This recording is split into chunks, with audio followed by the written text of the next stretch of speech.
3 ayiq. Kunlarning birida qizaloq o'rmonda adashib qolibdi.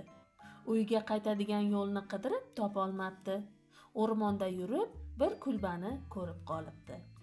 Qarasa kulbada hech kim yo'q ekan. Ichkariga kiribdi. Kulba 2 xonadan iborat ekan. Bu kulbada 3 ayiq yashar ekan.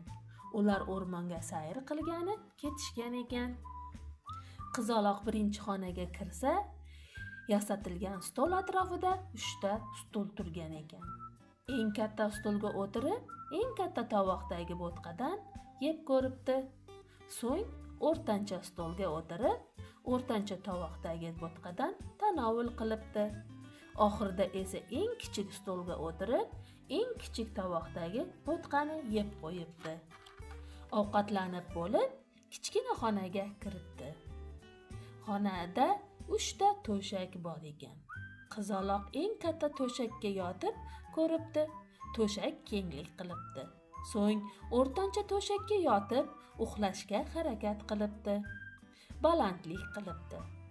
Oxirida eng kichik to'shakka yotgan ekan, unga juda mos kelibdi. Qizaloq uxlab qolibdi. Ayiqlar o'rmon sayridan uylariga och holda qaytib kelishibdi. Yemoqxonaga kirishsa, kimdir stolga o'tirib, ovqatlaridan tanovul qilgan. Shoshib yotoqxonaga kirishibdi. To'shaklarida kimdir yotib ko'rgan. Eng kichik to'shakda esa qizaloq uxlab yotibdi. "Ushla uni, ushla!" deb baqiribdi ayiqcha. Qizaloq uyg'onib qolib, derazadan qochib ketibdi.